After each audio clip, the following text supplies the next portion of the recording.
Queria agora, pessoal, rapidamente falar sobre os hebreus, que também vimos nesse livro. O povo hebreu é o povo que tem sua história narrada na Bíblia, né? O povo hebreu é o povo que deu início a uma das maiores religiões da humanidade até hoje, que é o judaísmo, a mesma religião na qual pertencia Davi, Salomão, personagens históricos como Jesus Cristo. E o povo hebreu, um dos principais pontos a serem resgatados aqui, é que o povo hebreu teve 3 períodos de sua história.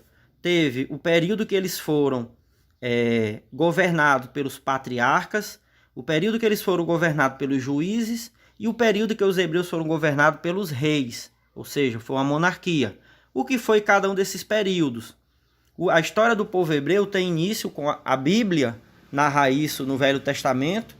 Segundo a Bíblia, Abraão recebeu essa missão de sair da Mesopotâmia, da cidade de Ur, da Suméria, e ir para a região de Canaã, e lá formaria sua tribo. Abraão foi, com o tempo teve filhos, mais pessoas se juntaram a ele e formaram a tribo dos hebreus. Durante muito tempo da história dos hebreus, enquanto eles ainda eram uma tribo, eles eram governados pelos homens mais velhos, os varões da família de Abraão. Então viu Abraão, Isaac, Jacó, né? Esses eram os patriarcas. Patriarcas vem de pai, né? O pai mais velho, né? Claro que da família de Abraão. Durante algum tempo, eles permaneceram em Canaã, na região da Palestina, tiveram que ir para o Egito devido vários anos de seca. Com o passar do tempo, eles começaram a ser escravizados no Egito, voltaram para a Palestina, liderados por Moisés, durante o chamado período do êxodo, fuga, retirada, né? Do Egito. E durante esse tempo, eles entraram em guerra com vários povos e tribos que moravam na região da Palestina. Durante esse período, eles passaram a ser governados pelos juízes. Quem eram os juízes? Eram guerreiros, líderes militares. Josué, Sansão, eram líderes militares. Durante esse período, que eles estavam em guerra com diversas outras tribos, filisteus, amalequitas, povos que já moravam na região quando eles chegaram, eles passaram a ser governados, liderados por esses líderes militares chamados de juízes. Depois que os hebreus se estabeleceram em Canaã, se dividiram em 12 tribos, devido ao número de pessoas que já era muito grande. Eles sentiram a necessidade de ter um único líder para governar todas as tribos. E aí começou, por quê? Porque eles também estavam em guerras ainda contra os filisteus, que eram um grande povo da região. E aí, foi aí que foi eleito um rei. O primeiro rei foi Saul, depois Davi, depois Salomão. Então foi a fase do governo dos reis. A história do povo hebreu, ela vem escrita na chamada Torá, que é o Antigo Testamento, o Velho Testamento, que narra a história do povo hebreu. Está na Bíblia, né? Então, para a gente ter uma noção geográfica, Abraão, ele residia inicialmente nessa região, que é aqui na região de Ur, que fazia parte da Mesopotâmia, e ele se retirou para a região de Canaã, né? Ou chamada por eles também, pelos hebreus, de Terra Prometida, né? Aqui ele deveria formar a sua tribo. Como eu já falei, com o tempo, devido à seca, eles se mudaram para o Egito, né? E depois, liderados por Moisés, retornaram para Canaã novamente, que aí já começa o período de guerra com as tribos que moravam na região, que foram liderados pelos juízes, esses líderes militares que passou a governar as tribos do povo hebreu. E por último, quando eles se dividiram em 12 tribos, sentiu a necessidade de ter um único rei para governar todos, que aí foi o período da monarquia. Vimos também a saída, o êxodo, que foi a saída, a fuga do povo hebreu do Egito para Canaã, liderados por Moisés, esse personagem aqui com o cajado. Essa imagem é simbólica, né? Algumas pessoas levam de forma literal que Moisés teria realmente aberto os mares. Alguns acham que foi apenas uma metáfora. Não temos a certeza, né? Fica cada um com sua interpretação. Mas o fato é que aqui se trata do êxodo, a fuga do êxodo, a fuga do povo hebreu do Egito para Canaã novamente, a chamada Terra Prometida para eles.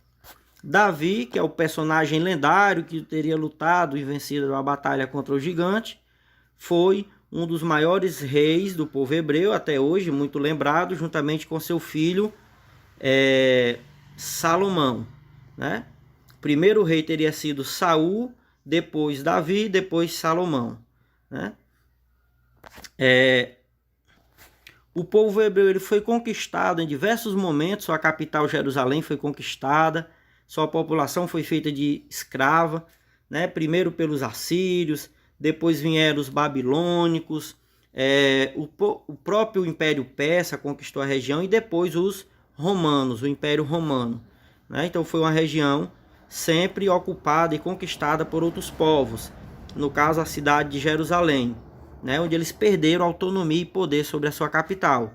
E do povo hebreu surgiu o judaísmo, que é uma religião que foi nessa religião que surgiu um personagem chamado Jesus Cristo, que deu início a outra religião, que foi o cristianismo. Catolicismo e protestantismo fazem parte do catolicismo e protestantismo fazem parte do cristianismo, ou seja, a crença em Cristo.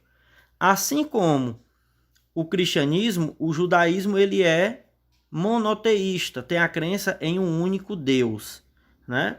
O seu livro sagrado é a Torá. Esses pontos são muito importantes porque nós vamos recuperá-los ao longo da nossa prova, ok?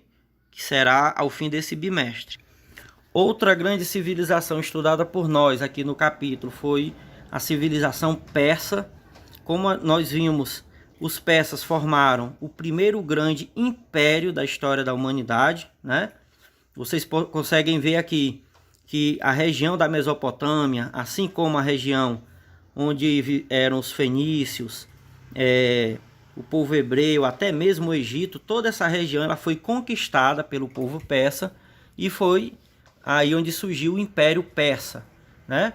Os persas vêm da região chamada Média, que fica também aqui na região do Oriente Médio. A capital dos persas era Persépolis, né? E além de terem criado o primeiro grande império da história da humanidade, o que é de mais importante nós percebermos dos persas é o seguinte: os persas eles se tornaram grandes administradores. Como é que foi possível eles montarem tamanho império? Isso só foi possível porque eles sabiam conquistar o apoio daqueles que eles conquistavam. Como? Eles permitiam que os reis continuassem, daquele povo continuasse no poder, desde que ele se submetesse a pagar tributos, a enviar soldados em época de guerra.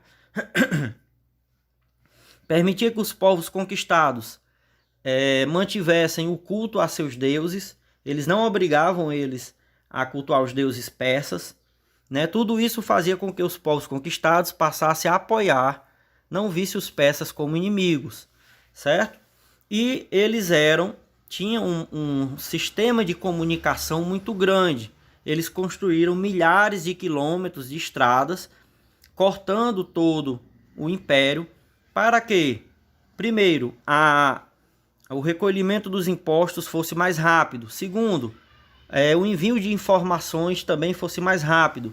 E terceiro, o envio de tropas, para caso precisasse alguma região, fosse mais rápido. E também para o desenvolvimento, né? A expansão de rotas comerciais.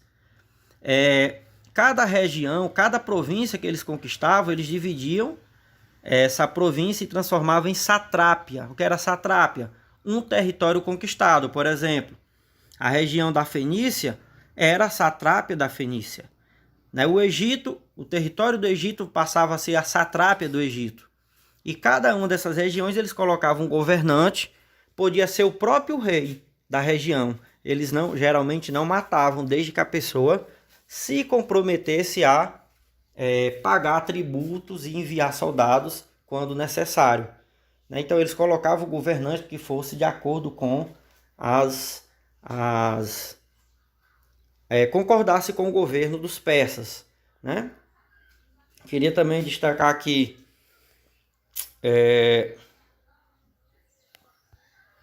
os grandes, né?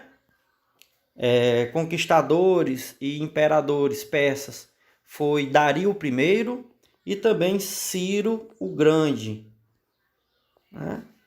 Dario I e Ciro o Grande.